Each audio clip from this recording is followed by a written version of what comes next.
Hey, welcome back to Computers for the Completely Clueless. I'm Lee Keller. Kim Cavanaugh. And we're going to Google Earth. Google Earth. All right, so in our last segment, we talked about how to create directions. Lee entered a start location, Denver, Colorado, ending location, Pikes Peak, Colorado. And up on the screen now, we have point-by-point directions. Over in the sidebar over there, again, you see all the individual locations. Now, I'm assuming, Lee, that if you weren't sure about some of these, you could actually click on that blue text, the link, absolutely, and then go directly to that location. And you'll notice that under the blue text, it shows exactly how far you're going to be traveling on that little segment of the trip. Great. So it's, again, like MapQuest or Google Maps can do the same kind of thing to get directions. But whoa, I don't think those other programs can do this. No, they can't. Now, how did you start that? Actually, let me stop it because it's not doing what I wanted it to do. Oh, okay. Because the first thing I want to do is this play. Okay. So what this is going to do is going to jump to the first point, and you can see it's highlighted on the sidebar on the left. Okay. And then all it does is it's going to give you a point-to-point. It's going to jump from there to the next point that you go to. Got it. In the directions, and you can see in the directions on the left, it's going down each one of those. Right. So it's like a step-by-step. You could actually look at this and get an idea of the key points that you're going to. See the terrain around where you're going to make that turn. That'd be really helpful. I mean, you know, if you're not sure, certainly if you're traveling somewhere you're unfamiliar with, now you've got a point of reference where you can see, you know, what road you're supposed to be on.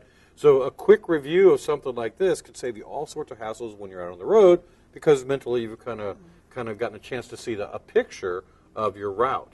And this goes very quickly, but funny you should mention the word route. Okay. I'm going to click stop here. All right, and we're just using the controls, the play and stop and pause that are located in the sidebar underneath the directions there. At the very bottom of your directions, you will get a word that says route. Okay. When I click that, it will start at the beginning point, but instead of it jumping to each point, it does a flyby as if you're flying along the route. Wow. And it does the entire route. It does the perspective. Like right now we're going through that little cloverleaf entrance. Right. And it does the full turn with you and everything. That's pretty cool. It's like being in an airplane flying over the route that you're going to be driving that you've set on your directions. And what's fun with this is if you've already done a trip somewhere and you wanted to just go relive it. Sure. You can do it this way. That's pretty cool. I just saw Dairy Queen.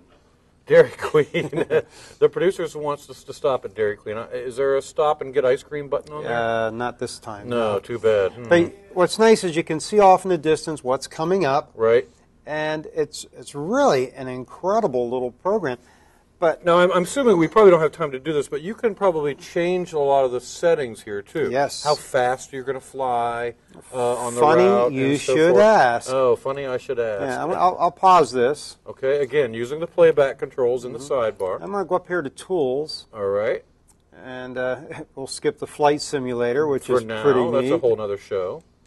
And we'll go down here. Wow, lots of options. There are a lot of options, and some of them are a little more complicated than you want to do. Right, but I see a tab across the top up there that says Touring. Yep. And I bet that's the one that changes our tours. Yep, and down here is where your driving directions and tour options are. Oh, okay. So we can change the camera tilt. Now, we've got it tilted pretty good, which is probably because I was messing with it. Right. You can also change your altitude. Let's say I wanted to come down to about, So again, it looks meters. like you're flying above it. Now you can lower the altitude that the camera is on, like an airplane. Yeah. Would lower itself down, and you can actually get a little bit closer. And you notice I got the speed way up because I don't want to spend all day looking at this thing. You're not a very patient guy, Lee. Well, it'll do a very long trip. I've done like 800-mile trips on this and just watched the terrain I had gone through on the ride. Cool. So I'll apply that, and we'll say OK. And so now, if you hit the play button, the altitude is a little bit lower, and I can see that we're going a little bit faster now. Yeah. That's pretty neat. And if you restart it, you can see it very distinctly. One thing I don't like about it is, I wish I could actually start at a point instead of the beginning and then do the route, because I'd like to get close to the mountains more quickly. We've done this route when we're getting close to Pikes Peak. Right. Awesome. You see the mountains and everything. Okay, now Lee, this is good for getting again an overview of the trip that you're going to take. What if I need to have something in my hand when I take my trip? I want a little something to print out. Can I do that in Google Earth as well? Absolutely can, which really amazed me because, face it, this is not really a very printable view. No. But right here at the very top, on the left here, got it. You see the word printable view. Right, and then when you click on that, it's going to generate something, I'm assuming. Oh, yeah. Well, it might like me to stop. Oh, no, here it goes. Okay, oh, no, wait a minute. We're not in Google Earth anymore. No, it's now launching us into our web browser. Google Maps. Okay. Which is a more two-dimensional. Right. It's a service, again, a free service from Google. I use it all the time. I use it all the time as well. And look at it. It's going to load our 2 points. Right. Oh, wow. And it's going to give us our path. And from here, we can do a print. We could send this to somebody. Oh, that's we neat. can make a link. There are so many things you can do to this. So. Right. And you can also go down in Street View mode where you can actually see pictures that were taken by a special van that Google has. Well, actually, lots and lots of special vans. They go around and take pictures all around the country. And you can actually see at the street level. So, again, if you're planning a trip and you want to see that turn and pick out a landmark, you can go right down to street level view, get a picture of the neighborhood that you'll be passing through, and now you've got a really great way to kind of orient yourself to that. Yeah, now a lot of people, they think that since we started in Denver and watching that path that we took on Google Earth, right, looked like we were headed west, but it turns out we're headed south on I-25 to Colorado Springs. So, I mean, it really demonstrates a lot just going to Google Maps. So that's really cool. That's really how you do the printed version of it, which is really nice. Awesome. Now, I also saw in the tab, and we're going to go back over to Google Earth, I also saw the tab there that allowed us to search for businesses. So, again, if you're in a particular location and you want to find, let's say... everybody's favorite. Pizza, yep. I was just thinking that very thing. But pizza where? Well, I used the current view, so wherever I was at the time. Gotcha. So you now know all the pizza places along your route.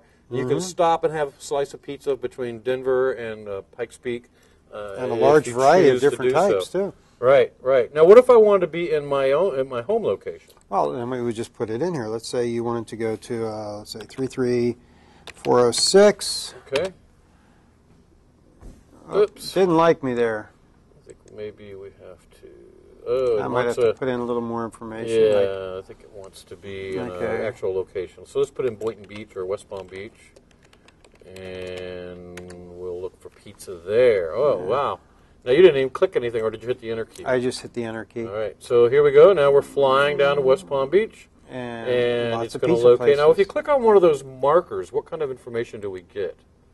Well, that one just blew up into several markers, and then we get great. Pretty clear picture. We can go to the website. Right, and there's a phone number for that particular pizza joint. And you can get directions to here very easily. Awesome, that's very cool. So, all right, now when we come back, we're going to be looking at some of the layers features and the other really sweet things that you can turn off and on in Google Earth and really add to the experience there as well. So stay with us. We'll talk more about Google Earth in just a minute.